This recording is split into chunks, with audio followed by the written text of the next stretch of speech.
Right, so I'm going to dig through my favourite fights of all time.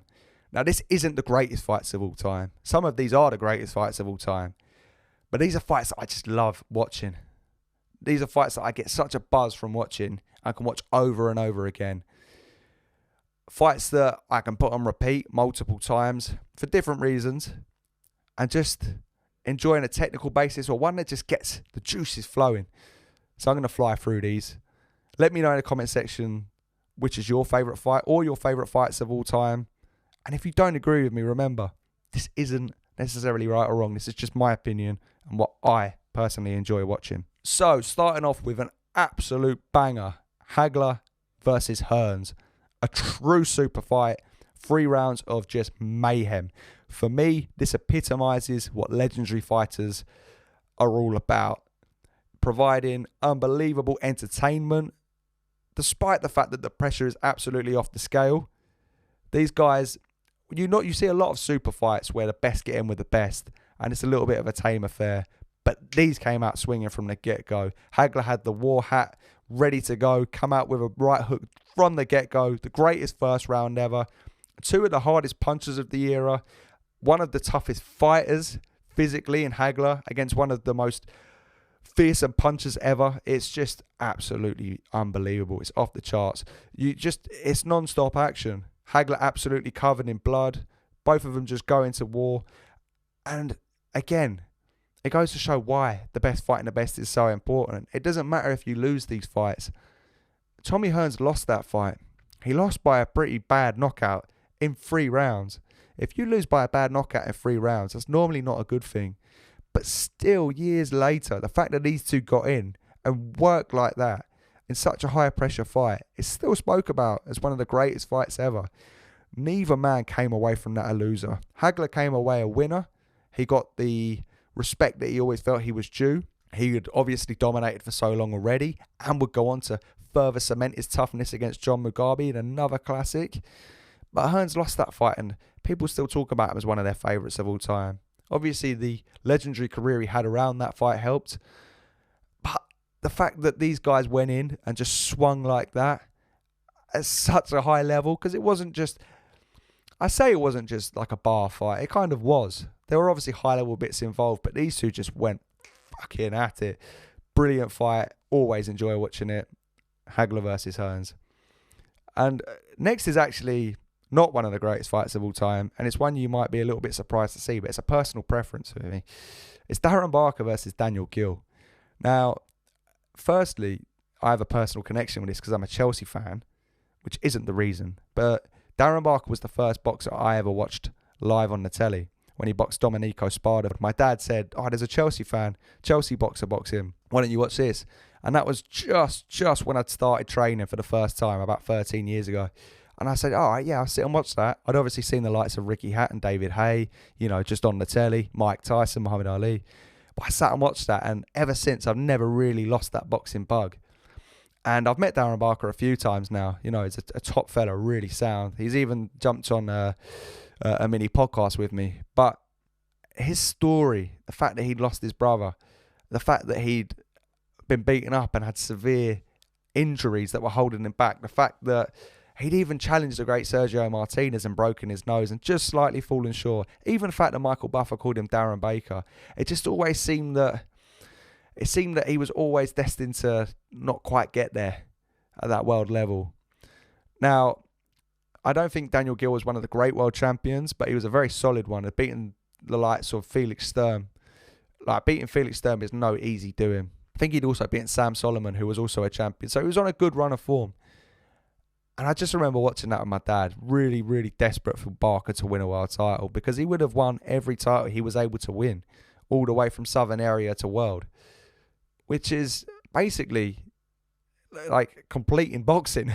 You've won every belt there is to win. And he was boxing really well. I was really enjoying it. And then he got dropped with that body shot, the sickener. And I just thought to myself, this is over. It's done. And to see him get up and ultimately fight back, dig back in that round and claim the title in such emotional fashion. It was when Eddie Hearn was just building himself up as well. And you see Eddie Hearn lose control. Barker's on the floor crying. My dad was sitting next to me crying. It's just such a special memory I got that. So Barker versus Gill is one of my favourite fights to watch. And I watch it back every now and then and get a little bit teary-eyed. Now, Roberto Duran has been involved in loads of great fights that I enjoy watching.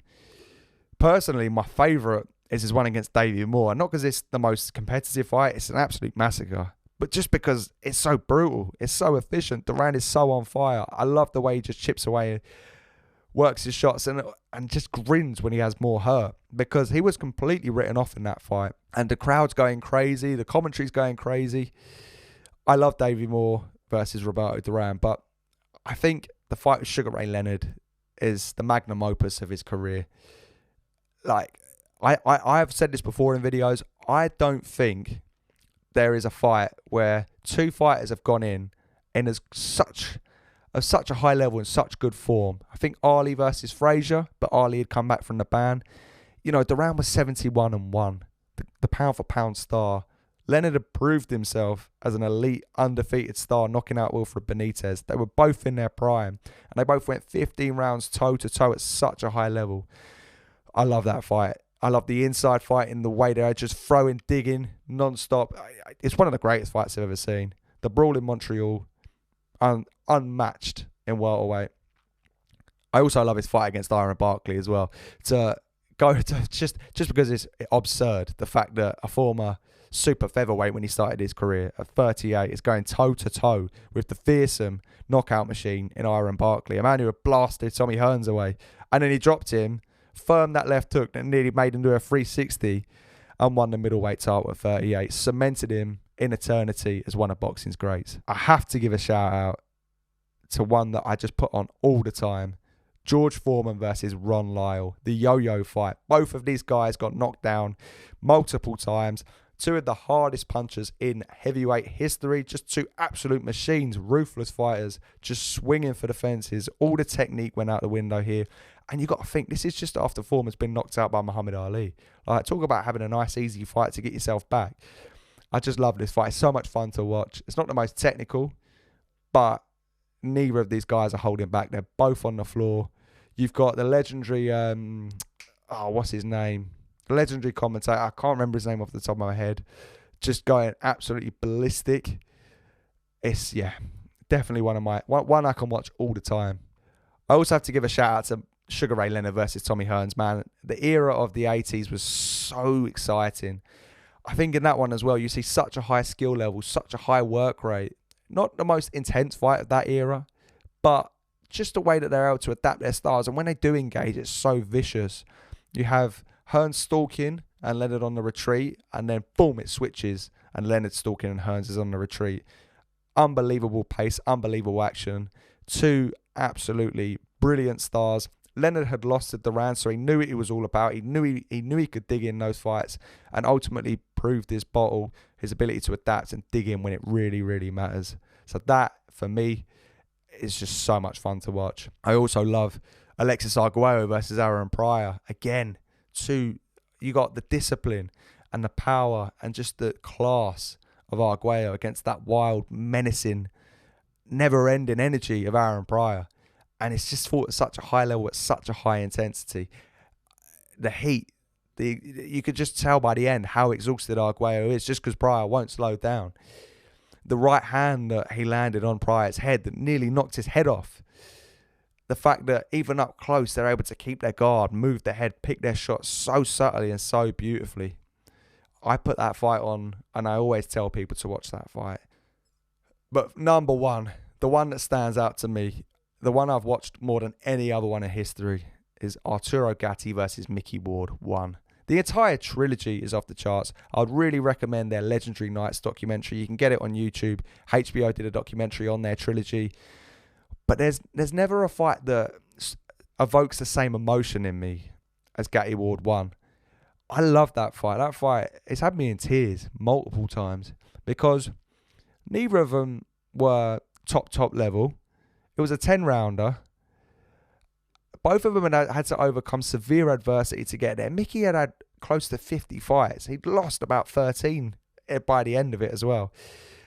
And it's just, people say Haggler Hearns is above it, and I get the fact that they were both unbelievable superstars, pound for pound elites, that these guys weren't. But this was Haggler Hearns over 10 rounds when neither guy was stopped. Just the ebb and flow, the low blows, the Ward throwing that 20-piece combination just out of nowhere after being battered and his eyes absolutely pissing blood. The fact that these two guys would put themselves through that time and time again, the ebb and flow of it, the fact that they were literally almost killing each other in the ring and bouncing back, the round 9 of the first fight, I think it's just perfect. It's a perfect scenario. It's a perfect atmosphere. It has the greatest commentary team that I've ever seen assembled. It's got HBO's amazing broadcast. Just all of those one-liners as well. Emmanuel Stewart going off the charts. That's right, go to the body. Jim Lampley, it's unbelievable. All of those lines are etched in my memory. And the fact that they were able to overcome so much adversity in their career, especially Mickey, who I have a real soft spot for, because, you know, he was having really tough fights against Mike Mungeon, Alfonso Sanchez, Emmanuel Augustus even, for no money at all. And then he finally gets those big fights, and the friendship that they built after was beautiful as well. And it's just something about it, those 3 fights that get me. I've never watched any other fights as near. It's the only fight I could watch 4 or 5 times a year. If I'm ever showing anyone a fight, I show them Gatti Ward 1. And just the way, I think as well, the third fight, the end, as they're going toe-to-toe, they're swinging at each other, and the audience know they're experiencing something special. They all rise off their seats, and they're applauding the last 20 seconds as these two guys are just going at each other. And the commentary team is kicking in. They're just letting them do their thing. And then the bell rings and they embrace, and there's that love. And it sparks up one of the most beautiful friendships that would last for years after, until Gatti was sadly passed away. And for me, having had tough fights in the amateurs and pros, it means so much for me. You really just, boxing is all about exposing your darkest fears really and overcoming them. Those obstacles that you just know you can't you think you can't overcome, and somehow you share it with the person that you're fighting, especially in a brutal fight, and you're able to overcome these and grow together and grow as a person. And the fact that these two put each other through that, they march through hell together, and at the end of it they embrace, there's just something so beautiful about it. And as I said, like, these guys had over 20 losses combined, but it doesn't matter because they gave their all in every fight they had. And those fights are just, they're unbelievable, just perfect for me. And I really like the fact that they both earned well out of it as well, especially Mickey, who was a real tough servant of the sport, and finally got his big bucks. But it's my favourite fight without a doubt, and I don't think it's ever going to be topped, ever. Gatti Ward 1 is the best fight in history.